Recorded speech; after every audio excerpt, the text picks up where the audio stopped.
por unanimidade, o TSE proíbe o porte de armas perto de sessões eleitorais no dia da votação. Mais informações agora com o Márcio Rocha. Os brasileiros que possuem porte de armas não vão poder entrar armados nas sessões eleitorais e nas cabines de votação nos dias 2 e 30 de outubro, datas dos primeiro e segundo turnos das eleições. A decisão foi do Tribunal Superior Eleitoral de forma unânime.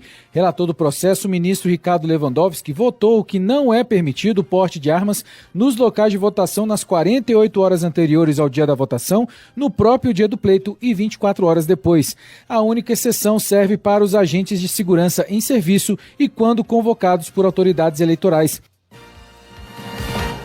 Bom, e saiu mais uma pesquisa. Pesquisa mostrando Lula com 12 pontos de vantagem sobre Jair Bolsonaro no primeiro turno da disputa ao Palácio do Planalto. Depois do IPEC, Genial Quest, divulgada hoje, trazendo o petista com 44% das intenções de voto contra 32% do presidente, candidato pelo PL. Há 15 dias, Lula tinha 43% e Jair Bolsonaro 31%, ou seja, por essa pesquisa, cada um subiu 1 ponto percentual.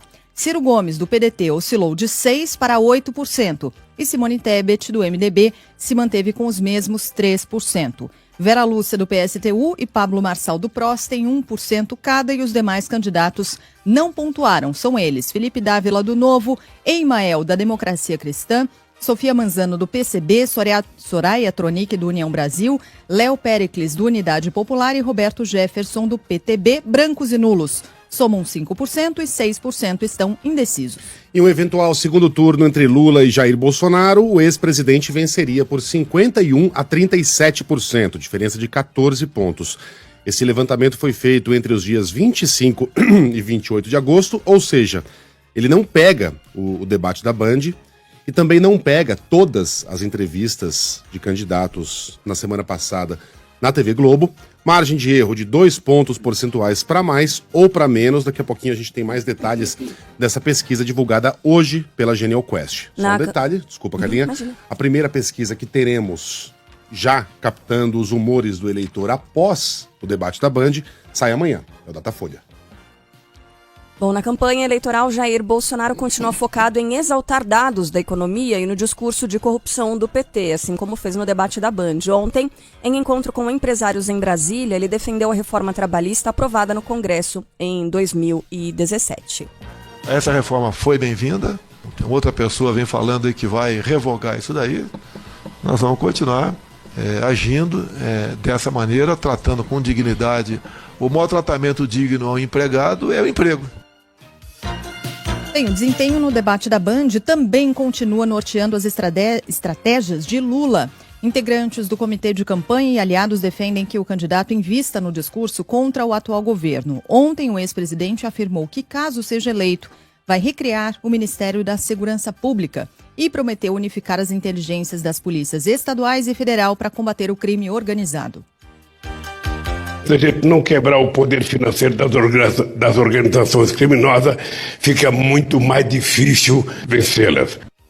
Simone Tebet, do MDB, cumpriu a agenda no interior de São Paulo. Ciro Gomes, do PDT, e Soraya Tronic, do União Brasil, estiveram no mesmo evento que contou com a presença de Jair Bolsonaro em Brasília. E logo mais você ouve aqui na Band News FM mais sobre o dia dos principais candidatos ao Palácio do Planalto. O plenário do TSE defere mais um registro de candidatura. Rafael Procópio.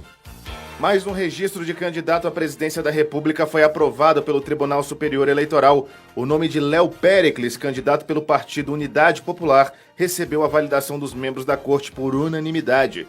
A vice de Péricles, Samara Martins, também teve o nome aprovado. E com isso, já são 5 chapas confirmadas oficialmente. A candidatura do Unidade Popular se junta de Felipe Dávila, do Novo, Simone Tebet, do MDB, Sofia Manzano, do PCB e Vera Lúcia, do PSTU. Ainda esperam o julgamento do TSE as chapas de Ciro Gomes, José Maria Emael, Jair Bolsonaro, Lula, Pablo Marçal, Roberto Jefferson e Soraya Tronic. Na semana passada, sempre ao fim dessas manchetes, né, dos principais destaques de eleição, a gente lembrava do debate. Ai, porque no domingo tem debate. A gente estava com a expectativa lá em cima, né? Agora que passou o debate, a gente está um pouco mais relaxado, mas vem essa semana de pesquisas. Então a gente está conversando agora com quem está na internet, mas daqui a pouquinho, a partir das 7h25, a gente volta a falar sobre esse tema também com quem está acompanhando a programação pelo rádio. Então já tem mais informação de corrida eleitoral por aqui. Nos outros destaques do dia, o plenário do TSE... esse já foi.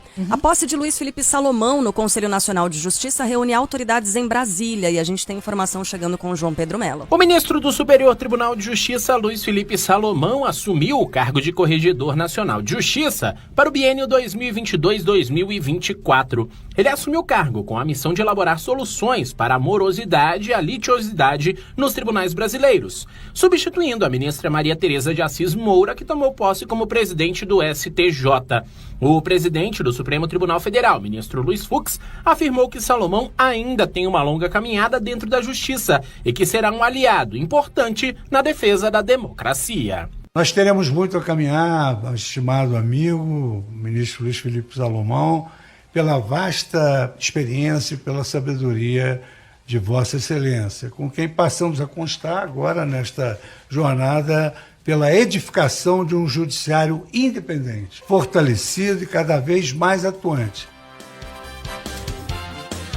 O STF mantém o júri popular do ex-policial militar Rony Lessa, preso pela morte da ex-vereadora Marielle Franco e do motorista Anderson Gomes. Cristiano Pinho tem os detalhes. A primeira turma do Supremo Tribunal Federal mantém a rejeição do habeas corpus em que a defesa do policial militar reformado Rony Lessa questionava a decisão que o submeteu a júri popular pelos assassinatos da vereadora Marielle Franco e do motorista Anderson Gomes. O colegiado, por unanimidade, negou provimento ao recurso contra a decisão da ministra Rosa Weber. Além de Lessa, o ex-PM Elcio de Queiroz também é réu pelo crime. Os dois estão presos preventivamente e respondem por duplo homicídio triplamente qualificado.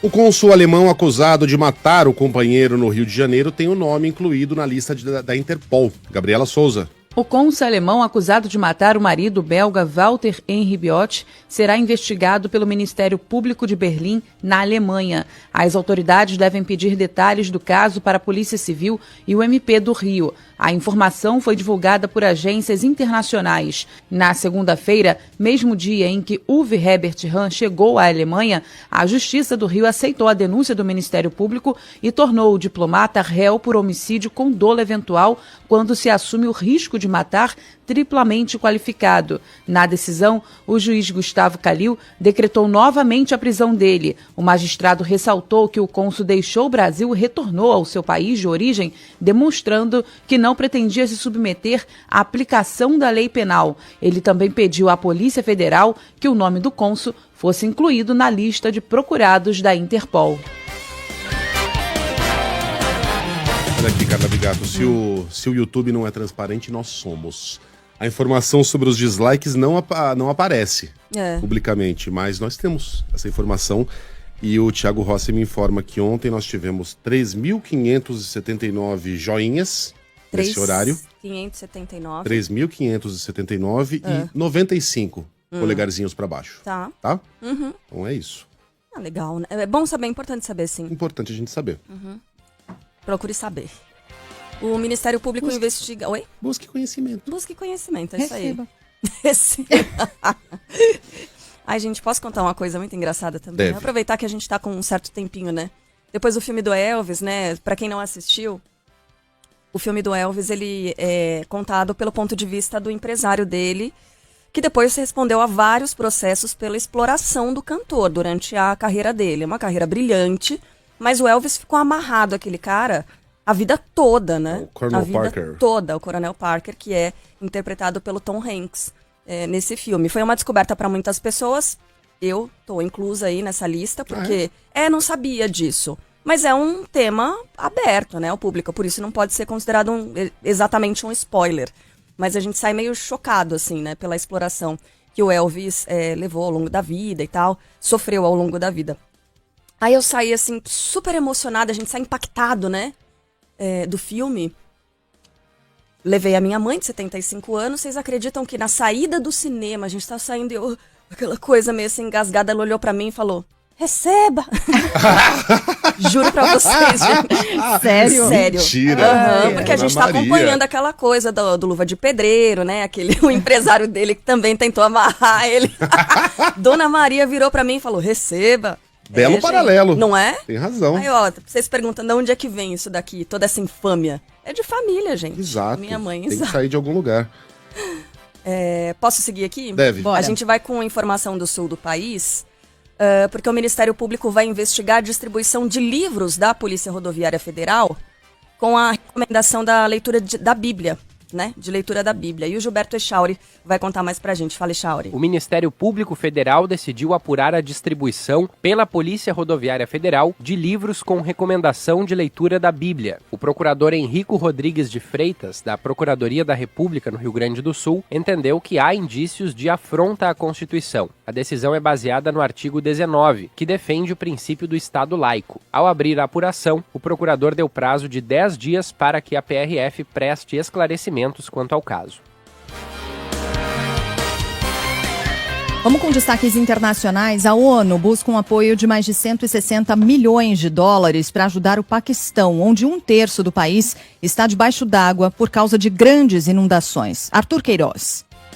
Para os próximos dias, as previsões meteorológicas são de mais chuvas intensas no Paquistão, onde mais de 1.100 pessoas morreram e outras 33 milhões, ou 15% da população do país, foram afetadas pelas inundações que destruíram casas, edifícios, estradas, pontes e também arrasaram plantações. A destruição tem ocorrido principalmente a partir do transbordamento do Pico Norte do maior rio que corta o Paquistão, o Indo, com direção às planícies ao sul. As Nações Unidas pediram uma ajuda humanitária de 160 milhões de dólares. O secretário-geral da ONU, Antônio Guterres, disse que a situação é um sinal para que o mundo intensifique iniciativas de redução dos impactos das mudanças climáticas e que todos nós corremos riscos. All of us, everywhere, in growing danger. Bom, registre-se aqui a morte, né, do ex-líder da União Soviética, Mikhail Gorbachev, um reformista que foi o responsável pelo tiro de misericórdia, né, no comunismo. Foi ele que acabou mesmo com aquilo que a gente entendia como o grande bloco soviético. Foi responsável pelas políticas conhecidas como glasnost, que significa transparência, né, e perestroika, que gerou tantos trocadilhos aqui no Brasil naquela época.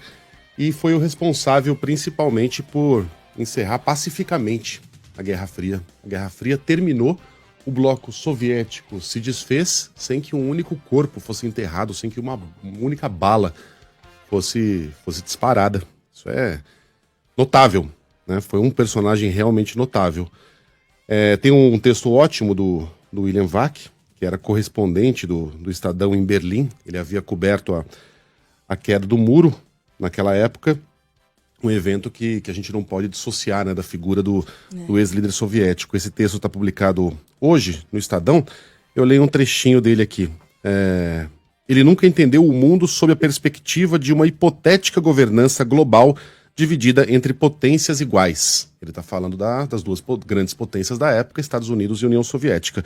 Sua visão era distante do hiperrealismo de Henry Kissinger, secretário americano, mas admitia que as potências se relacionam sempre sob o temor pela própria segurança. Elas não têm amigos, só interesses. E eu gosto muito desse trecho aqui que finaliza o texto. O mundo do qual Gorbachev se despediu é mais parecido com aquele que ele tentou reformar. Olha só, um mundo da competição entre grandes blocos, no qual ele tinha ajudado a abrir uma pequena fresta, uma janela para um outro mundo possível, mas que já se fechou. Isso aí.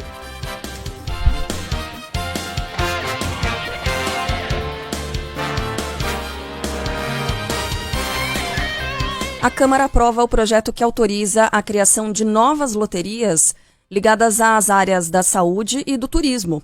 A ideia surgiu no início da pandemia com o objetivo de gerar novas fontes de recursos para os dois setores. A proposta determina que 5% dos lucros irão para o Fundo Nacional da Saúde e para a Agência Brasileira de Promoção Internacional do Turismo. Na primeira versão desse projeto, a medida seria temporária, mas agora tem caráter permanente. Como já havia passado pelo Senado, Esse projeto agora segue para sanção ou veto do presidente da República. A Receita Federal paga hoje o 4º lote de restituições do imposto de renda. Ao todo, mais de 4 milhões e 400 mil contribuintes serão contemplados. Restituições que somam 6 bilhões de reais. O dinheiro virá corrigido em 3% e a consulta pode ser feita no próprio site do Fisco. Falar de futebol? Bora? Quem acertou aqui? Ninguém. Eu cheguei mais próxima, vai. Não deu palpite, você não falou nada, né? Eu não errei? Eu não apostei na vitória do Palmeiras. Então eu posso falar que eu acertei metade, porque eu falei que o Eu Palmeiras amei. ganharia de 2-1 Claro, e o pode Atlético tudo. Paranaense, exatamente como eu previ, fez um gol. Palmeiras que decepcionou. Aí eu falei 1-0. E a senhora... Falei 1-0? Não, falei empate, falou né? empate, 1-1. Você falou 1-1, é. E a Também Carla, acertei e a Carla parcialmente. Bigato que persegue o Atlético Paranaense, que tem uma birra com o Atlético Paranaense. sei Gente, lá é por quê. mentira. É mentira, tá? Ele Ela tá persegue. tentando fazer isso comigo. Você sabe como é que nasceu isso? Você lembra, né? Lembro. O Atlético Por causa... ganhou. Não, porque ia tocar o hino do Botafogo, gente. Falei, poxa, Botafogo, não sei o quê. O Atlético ganhou um torneio menor e o Botafogo tinha... Eu acho que Ganhou o Botafogo um- tinha ganhado a segunda divisão, né? E o Atlético ganhou algum título no ano passado. Não, nem foi título, eu acho. Não, foi uma foi quando ganhou a Sul-Americana? Não, Sul-Americana acho tem que que tocar não, hino. claro. Mas não Enfim, foi, ela se não. negou a Houve uma tocar um ocasião hino. em que a Carla Bigato não Eu podia tocou o tocar hino. um hino.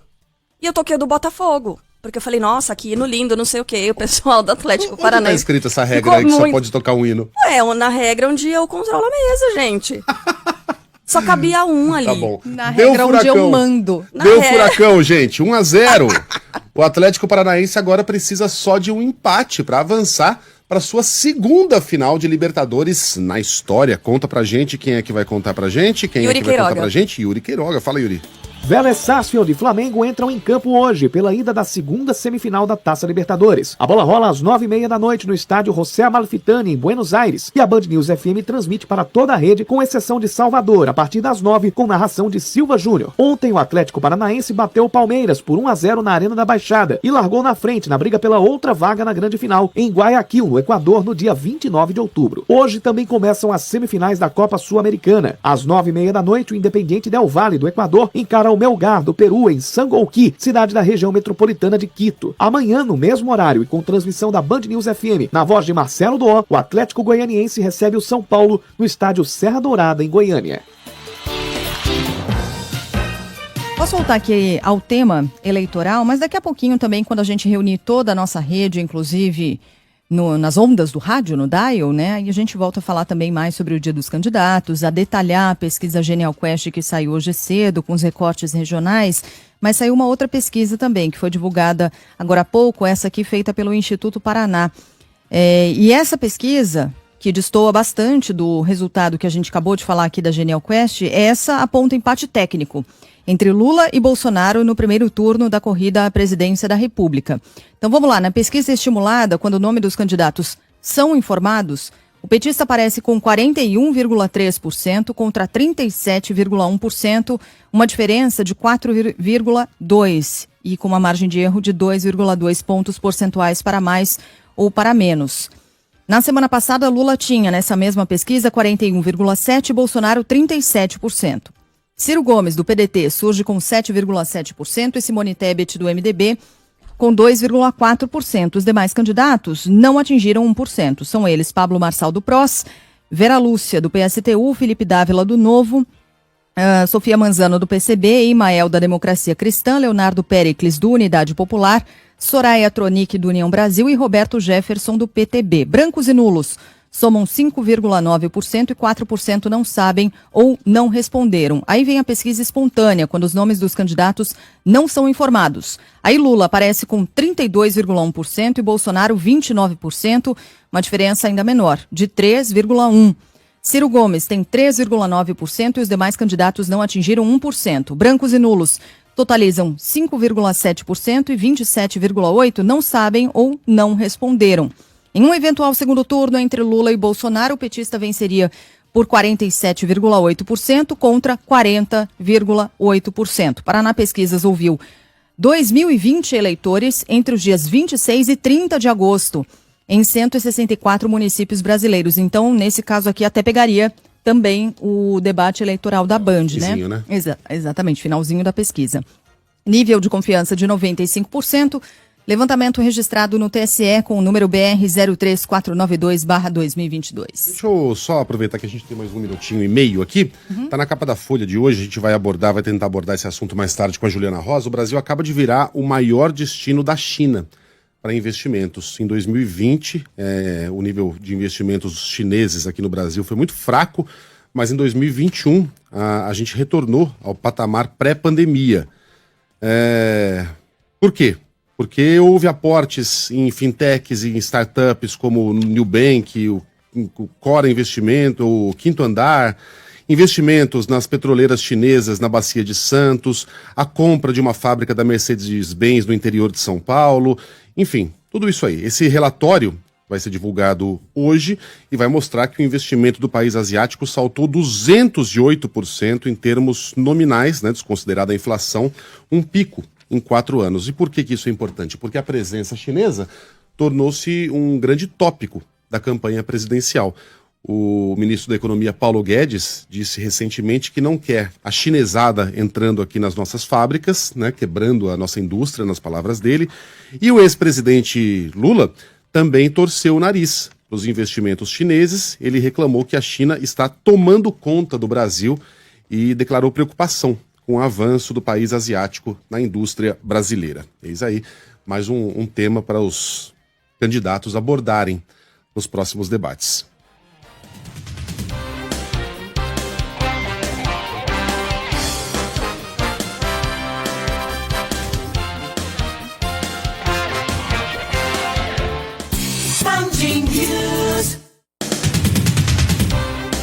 Ufa! Chegamos! Acabou o horário político! Aê! Mas amanhã tem mais. Cara, eu tava ouvindo o finalzinho. E a Carla... Ela se diverte ouvindo isso. Ela fica ouvindo o horário político porque é ela que vai nos avisar do momento de voltar. Para quem não sabe, nós estamos no YouTube. Nós estamos com a nossa programação normal desde as 7 da manhã na internet. Você está convidado a participar. E a Carla fica ouvindo em Kill, que a gente já explicou ontem o que é. Basicamente, um lado do fone de ouvido, ela tá ouvindo a rádio, o que tá no ar naquele momento, e no outro lado do fone, ela tá ouvindo a propaganda, e ela o horário eleitoral. E ela se diverte, e a gente não entende. Ai, meu Deus, eles usaram La Casa de Papel, sabe? Seriado? Pra fazer a musiquinha. Bela tchau? Bela tchau. Num ritmo La Casa de Papel, sabe? Mas era um... Bela tchau, bela tchau, bela tchau, tchau. Não. Eu prefiro não me manifestar nesse sentido, deixar quieto, tá? Faz muito bem. Deixa quieto, mas cara... Foi engraçado. Quem tá no rádio agora e tava ouvindo até, né, instantes atrás deve estar com a mesma impressão que eu. Como a gente tá nesse horário no ar, eu tô fazendo uma coisa que eu nunca pensei que eu fosse fazer na minha vida. Olha, a gente nunca pode dizer nunca, Sheila. Eu tô ouvindo horário político gravado. Sério? Eu tô, quando é horário político pra presidente. É verdade. Não vou ficar ouvindo propaganda de deputado, né? Vote em mim, pela saúde, pelo meu estado. Mas o presidente sim. É saber importante. O que os caras estão dizendo ali, Mas dá né? pra você ver na TV depois. Disso. Não é a mesma coisa. Não? Os anúncios são diferentes. Não é uma mera parecido, reprodução. a mesma pegada, né? É, mesma pegada, mas... Vou te dar uma lista de livros, séries, filmes. Posso ouvir a propaganda eleitoral gratuita? Pode, Megali. Posso? Você me permite? Pode. Eu ainda posso? Pode. Agradecido. Desculpa. Tá todo mundo aqui. Sheila Magalhães, Carla Bigato, nossos colunistas, nossos comentaristas, nossos repórteres, é brincadeira. Nossos repórteres prontinhos para trazer a você a melhor e mais completa informação. O Galo já cantou, mas temos os outros destaques. Aliás, alguns destaques que já entraram no ar voltam agora nesse segundo giro de manchetes. Bora. Repaginados.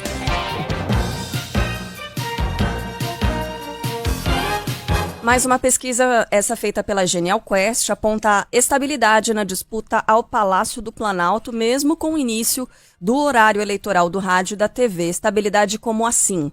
No primeiro turno, Lula surge com 44% das intenções de voto contra 32% de Jair Bolsonaro, é uma diferença de 12 pontos. Há 2 semanas, o petista tinha 45% e o presidente, que concorre à reeleição, 33%, ou seja, a vantagem era a mesma. Ciro Gomes, do PDT, passou de 6% para 8%, dentro da margem de erro de 2 pontos percentuais para mais ou para menos, e Simone Tebet, do MDB, se manteve com 3%. Pablo Marçal, do PROS, Vera Lúcia, do PSTU, surgem com 1% cada e não pontuaram os seguintes candidatos: Felipe Dávila, do Novo, Soraya Tronic, do União Brasil, Léo Péricles, do Unidade Popular, Emael, da Democracia Cristã, Sofia Manzano, do PCB, e o Roberto Jefferson, do PTB. Brancos e nulos totalizam 5% e 6% ainda estão indecisos. Na pesquisa espontânea, ou seja, quando os nomes dos candidatos não são apresentados ao eleitor, Lula tem 32% e Jair Bolsonaro 25%, ou seja, uma diferença de 7 pontos. Ciro Gomes aparece com 3%, brancos e nulos somam 2% e 37% ainda se mostram indecisos. E agora a gente tem alguns recortes dessa pesquisa. Vamos lá? Por regiões, Lula caiu 3 pontos no Nordeste e tem agora 58%. Bolsonaro aparece com 21%. Uma diferença bastante grande ainda, apesar dessa queda de 3 pontos. No Sudeste, os dois candidatos oscilaram dentro da margem de erro e há, portanto, um empate técnico. O petista com 39% e o presidente Bolsonaro com 36%. No sul do país, uma queda expressiva para Jair Bolsonaro, de 47% para 39%. E Lula cresceu, de 33% para 37%, ainda de acordo com a pesquisa Genial Quest. No norte e no centro-oeste, os dois aparecem com 38%. Falar aqui de um recorte importante, que são aqueles que recebem o Auxílio Brasil. Entre esses, Lula caiu de 57% para 54%. E Bolsonaro só oscilou dentro da margem de erro, mas para baixo também, de 27% para 25%. Entre aqueles que ganham até 2 salários mínimos, o petista recuou de 55% para 52% e o presidente se manteve com 25%. Mas tem alguns detalhes muito importantes aqui. Bom, 84%, quase a totalidade dos que recebem o auxílio emergencial, já sabem, claro, que o valor passou para ser R$600. Então isso já é de conhecimento do eleitor. Quem é o principal responsável pelo auxílio? Isso foi perguntado. Na última pesquisa, 58% disseram o presidente. Esse número caiu agora para 51%. Despencou. Na última pesquisa, só 9% disseram o Congresso. Mas como esse assunto foi tratado no debate, aliás, não, a pesquisa nem pega o debate ainda, hein? Veja que isso pode mudar ainda mais. Nessa pesquisa, foram 16%. De 9% para 16%. Aqueles que entendem que a responsabilidade do Auxílio Brasil não é do presidente, é do Congresso. E aí foi feita a pergunta às pessoas que recebem o auxílio. Sabendo do aumento, as suas chances de votar em Bolsonaro, 41% disseram não mudam, continuam na mesma. 22% apenas afirmam que as chances aumentaram. E 35% disseram que a chance diminui. Então tem mais gente que recebe o Auxílio Brasil dizendo que a possibilidade de votar no presidente diminui do que aumenta. Isso é bastante significativo. E mais, 66% sabem que o Auxílio Brasil volta a ser de R$400 no ano que vem. Porque os dois principais candidatos estão prometendo auxílio de R$600 no ano que vem. Bolsonaro colocou isso, inclusive, no seu plano de governo, mas até agora ninguém explicou como, de onde vai sair o dinheiro. E a proposta de orçamento deve ser apresentada, né, com o Auxílio Brasil a R$400, porque não tem como encaixar essa proposta de R$600 no orçamento. E o eleitor, aparentemente, sabe disso. 66% tomaram conhecimento dessa informação e só 33% não sabiam quando foram questionados. Isso é importante.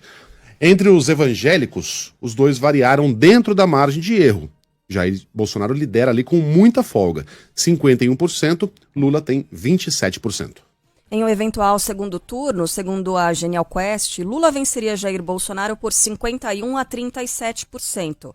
Há 15 dias, o petista tinha os mesmos 51%, e o presidente 38%, ou seja, variou dentro da margem de erro, né? Entre os eleitores, 65% dizem estar decididos e não vão mudar o voto até as eleições de outubro. O índice era de 76% entre os que votam em Lula e 75% entre os que dizem votar em Jair Bolsonaro. A pesquisa Genial Quest foi feita entre os dias 25 e 28 de agosto, ou seja, antes, né, do debate da Band, ouviu 2.000 pessoas.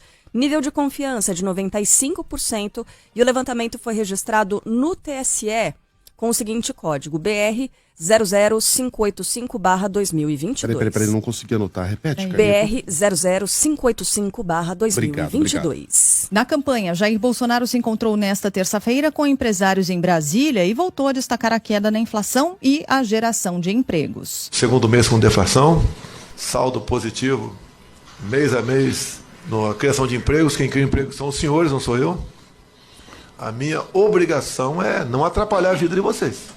É desonerar, descomplicar, desburocratizar. Bom, questionado sobre uma reportagem do UOL apontando que a família dele comprou 51 imóveis em dinheiro vivo desde os anos 90, Jair Bolsonaro se irritou. As negociações envolvem os filhos, irmãos, o próprio presidente e até a mãe. Teriam movimentado 25 milhões de reais em valores corrigidos. Nesses quase 30 anos, a gente está falando de negociações de 107 imóveis ao todo. E desses 107, 51 teriam sido negociados em dinheiro vivo. Bolsonaro negou qualquer irregularidade e disse que tudo já foi investigado. Mas qual o problema comprar com dinheiro vivo algum imóvel? Eu não sei o que está escrito na matéria. Qual o problema? Investiga, meu Deus do céu. Investiga. Quantos imóveis são? Mais de 100. Mais de 100 imóveis. Quem comprou? Eu? A família. Que minha família? Enfim, sua meu família. filho já foi investigado. Desde quando eu assumi, 4 anos de pancada em cima do Flávio, do Carlos, do Eduardo Menos, familiares meus do Vado Ribeira. Eu tenho 5 irmãos do Vado Ribeira. O que eu tenho a ver com o negócio deles? Quem está fazendo a matéria, um órgão de imprensa que não tem mais qualquer credibilidade no Brasil. A questão não é essa. A questão não é o órgão de imprensa. A questão é a informação. E a informação está correta. O próprio presidente aceitou a informação e perguntou qual é o problema de comprar imóveis em dinheiro vivo. Eu vou chegar lá. Mas, em primeiro lugar, a gente tem que se perguntar: de onde vem esse dinheiro vivo? De onde vem? Porque, até onde eu sei, deputado federal, deputado estadual, senador, que é o Flávio, vereador, que é o Carlos, presidente, todo mundo recebe em depósito bancário. Ninguém recebe ali em cash, na boca do caixa. De onde vem essa grana toda para comprar esses imóveis? Ele vai lá e saca o próprio salário? Não me parece ser o caso. Não faz nem sentido.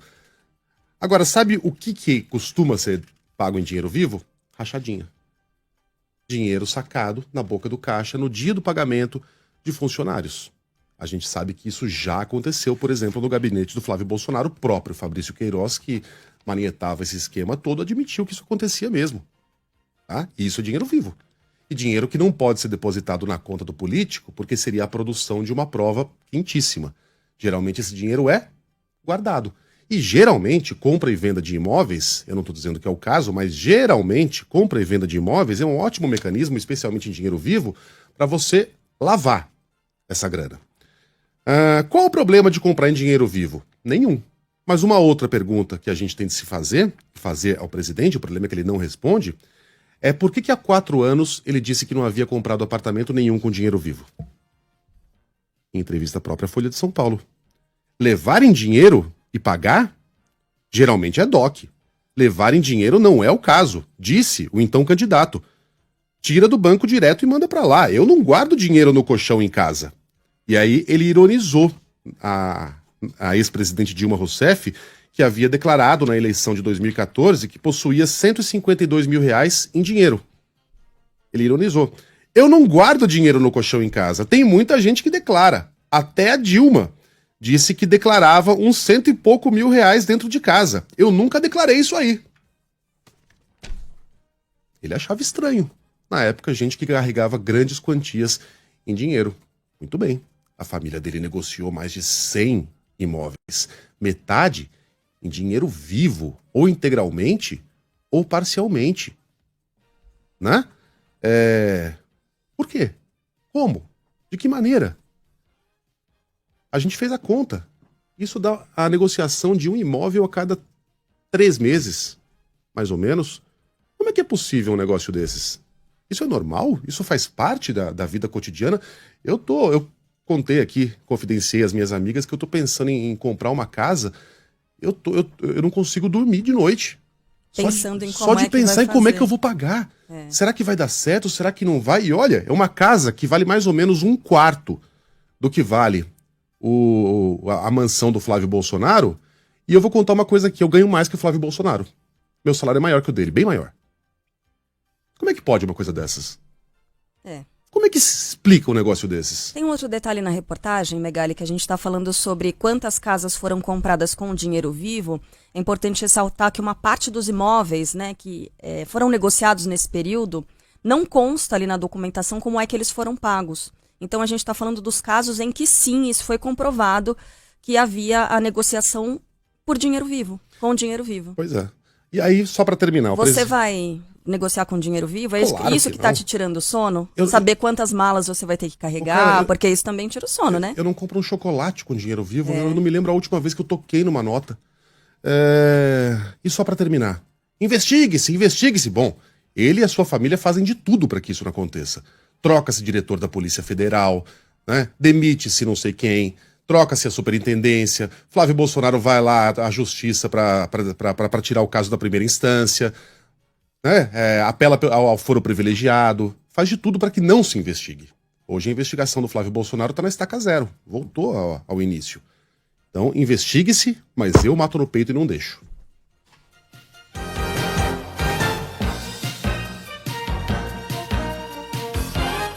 Simone Tebet do MDB, a gente segue aqui com as agendas dos candidatos. Simone Tebet do MDB esteve em Taubaté e São José dos Campos, no interior de São Paulo. Ela propôs a transferência do cadastro único de programas sociais do governo para os municípios. É devolver esse sistema para quem sabe fazer gestão, para quem sabe cuidar das pessoas que são os municípios. Essa é a nossa prioridade absoluta. Ciro Gomes do PDT participou do mesmo evento que contou com a presença de Jair Bolsonaro em Brasília e afirmou que pretende criar uma nova legislação trabalhista para substituir a CLT. É um novo Código Brasileiro do Trabalho, cuja diretriz são as melhores práticas internacionais. A base do debate será trazer empresários e trabalhadores para guiar a construção de um novo pacto nacional ao redor de proteger o trabalho, que é o lado mais fraco na corrente capitalista. Ainda no mesmo evento, Soraya Tronic, do União Brasil, defendeu uma ampla reforma tributária. Excluir 11 tributos federais e substituir por um imposto apenas, cobrado por meio da movimentação financeira, depósito e saque. Em entrevista a uma rádio de Manaus, Lula voltou a falar de corrupção, tema da primeira pergunta de Jair Bolsonaro no debate do último domingo. Tem um jeito de você não aparecer corrupção. É não existir corrupção ou você esconder a corrupção. No caso do meu governo, a gente escancarou e eu dizia que só não seria denunciado quem tivesse trabalhado honestamente. E ao mesmo tempo, você tem um presidente que qualquer denúncia contra ele decreta sigilo de 100 anos. O ex-presidente afirmou ainda que vai manter os R$600 de Auxílio Brasil para famílias carentes e acrescentar R$150 mensais por filho de até 6 anos de idade. Também não explicou ainda como fará isso. De onde vai sair esse Aliás, dinheiro? Lula tem se especializado nisso, né? No argumento de autoridade do passado. Eu já fui presidente, eu fui um ótimo presidente, muito bem avaliado, então eu sei o que fazer. Bom, o Brasil de hoje não é o Brasil da época do Lula. O Brasil que o Lula vai pegar, se ganhar a eleição, vai ser bem diferente daquele que ele pegou do Fernando Henrique, que ele chamava de herança maldita. Se aquilo é uma herança maldita, eu não consigo achar uma palavra para descrever o que será o Brasil de 2023. Aliás, esse é o problema de você usar esse tipo de hipérbole, né? Como é que você define o Brasil de 2023 se você entendia que aquilo lá, um país ajeitadinho, era uma herança maldita? Então, o presidente precisa deixar de colocar o holofote sobre aquilo que aconteceu na década passada e começar a explicar pra gente como será essa década. Isso vale como estratégia eleitoral, como estratégia de debates, ok. Mas nas entrevistas, nas sabatinas, nos programas eleitorais, ele precisa explicar exatamente como é que ele pretende fazer essa mágica de consertar o Brasil. Não adianta dizer que eu fiz no passado e agora eu vou fazer de novo e vocês podem confiar sem que ele nos explique como. A gente quer saber como. Bom, o Tribunal Superior Eleitoral decide por unanimidade proibir o porte de armas nos locais de votação nas eleições de outubro. Como é que é isso, né, cara? Criar uma regra que não deveria nem precisar, né? Tem que repetir o óbvio, né? Essa regra vale para as 48 horas que antecedem o pleito e as 24 horas seguintes e atinge um perímetro de 100 metros das sessões eleitorais. Claro que há exceção. Há exceção para os agentes de segurança em serviço e que foram convocados para trabalhar no primeiro e segundo turnos se houver o segundo turno. Quem não cumprir a norma poderá responder por crime eleitoral e porte ilegal de arma. Bom, tem um destaque aqui terrível, assustador, né? O dono de uma loja é investigado por torturar funcionários na Bahia. Bom, a gente tem imagens para serem exibidas agora na nossa live, mas o destaque chega aqui com o Léo Souza. 5 pessoas já prestaram depoimento sobre o caso de 2 homens que foram torturados e agredidos por um empresário em uma loja de Salvador. Em vídeos que circulam nas redes, um deles recebe pauladas nas mãos, enquanto o outro foi filmado com um pano na boca e as mãos marcadas com ferro quente com os números 171. O gerente diz que a agressão foi feita após os funcionários terem supostamente furtado R$30, o que eles negam. Segundo o vice-coordenador nacional de erradicação do trabalho escravo do MPT, o procurador Italvar Medina, o inquérito foi instaurado para apurar a denúncia de tortura. Eles podem vir a ser responsabilizados por pagar as indenizações por danos morais aos trabalhadores agredidos, assim como indenização à sociedade por dano moral coletivo, já que esse tipo de conduta viola valores essenciais da sociedade brasileira. Os casos foram registrados em delegacia na sexta passada, mas, segundo a defesa das vítimas, ocorreram nos dias 19 e 23 deste mês. Esses caras estão soltos. Estão soltos. As imagens são claríssimas. Aliás, a gente colocou blur ali e, enfim, as imagens são muito fortes. É tortura, é crueldade. A gente está falando de algo gravíssimo, gravíssimo e revoltante. E esses caras estão soltos. Os dois, o gerente e o proprietário, né? O cara com uma bola vermelha amarrada na boca, como se fosse um cachorro, um pano. A coisa parece uma imagem de um filme do Quentin Tarantino, só que na vida real. Um horror. Porque esses caras furtaram R$30. Não, eles não têm investigação. Não tem apuração. Mas eles supostamente foram acusados. Ainda que tivessem, né, minha gente? Mas, enfim, nem isso tem. Não, ainda que tivessem furtado R$30 mil. Nem isso existe polícia pra isso. Tortura em 2022. E esses caras estão livres. Talvez nos ouvindo agora e dando risada. Que barbaridade, meu Deus do céu.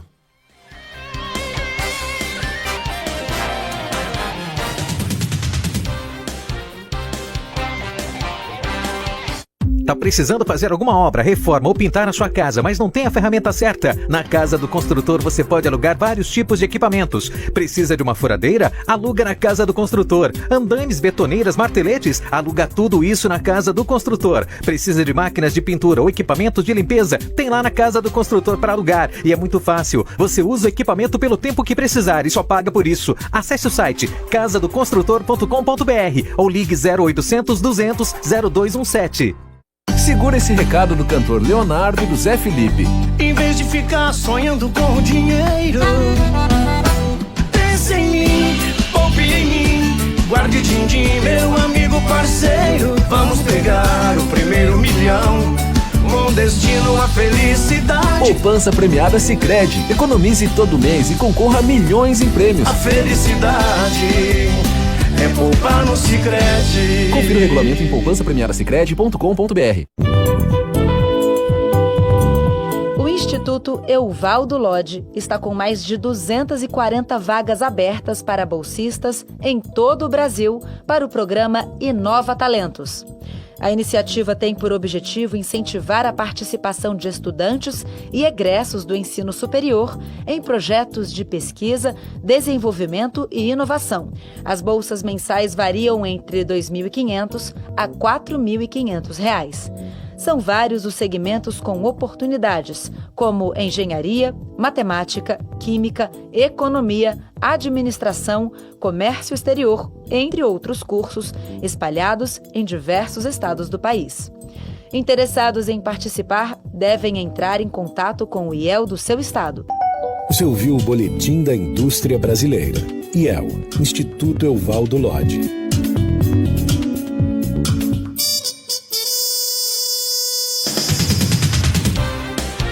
O Procurador-Geral da República, Augusto Aras, disse ontem que cada instituição deve exercer seu papel sem exceder os limites da lei.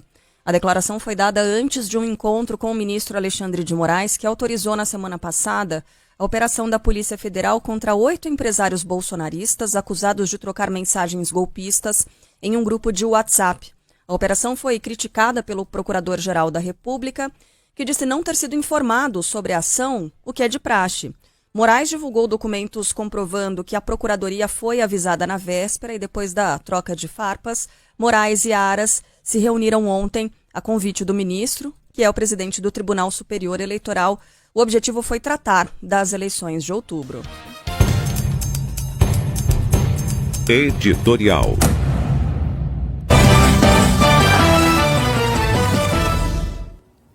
O Brasil ainda chocado com a ação da Polícia Federal na casa e no escritório de 8 empresários. Esperava que o ministro Alexandre de Moraes apresentasse a justificativa para ter autorizado essa operação. E, de fato, acaba de ser retirado o sigilo das investigações. Isso no 7º dia depois da ação policial.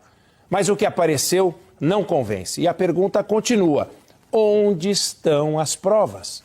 Porque troca de mensagens, apenas opiniões sem ação, ainda que sejam contra a democracia, ou mesmo em defesa de golpe, ideia que combatemos e abominamos, não configuram crimes. E estão longe de fundamentar aquela operação policial. Vão crescendo os sinais de que estamos diante de mais um desatino do nosso judiciário, como tem acontecido desde a Lava Jato. Sem provas claras e contundentes, Alexandre de Moraes desempenha nesse episódio mais o papel de mandante, fora da lei e da Constituição, do que de ministro que deveria zelar por essa mesma lei, por essa mesma Constituição. Pelo respeito que temos à instituição do Supremo Tribunal Federal, queremos acreditar que ainda possam existir evidências convincentes, mas a expectativa se reduz. O tempo passa e a cobrança vai ficando mais intensa e a indignação também. Ou será que esse material não existe mesmo? E o país vai ter que conviver com um ministro do Supremo que virou, de fato, mandante de operações ilegais. Um ministro justiceiro. Essa é a opinião do Grupo Bandeirantes de Comunicação.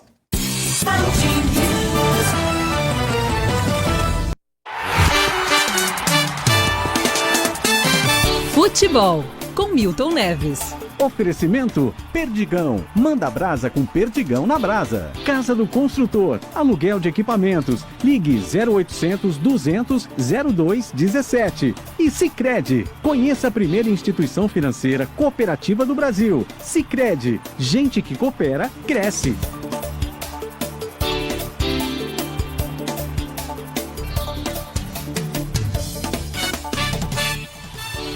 Fala, Milton, bom dia. Como vai, Megali? Bom dia, Megali. Aquele abraço pra você, italiano Megali. O teu Palmeiras perdeu e olha, na volta 0-0, o Palmeiras sai. E aí o Flamengo, que hoje vai ganhar do Vélez Sarsfield, já eliminou esse time fraco atualmente lá da Argentina e depois faz a final com o Atlético Paranaense, que teria já esgotado seu estoque de milagres. O Flamengo vai ser campeão com qualquer adversário, até o Palmeiras, tá bom? Ô Carla Bigato, muito bom dia pra você. Bom dia. Pra nossa primeira-ministra da Band News FM no Morumbi, Sheila Magalhães. Oi, e no Milton. mais. Bem, gente, então pela Libertadores da América, um jogo monumental, eu diria, pela presença do Atlético Paranaense. O público, a torcida do Atlético Paranaense é uma coisa empolgante.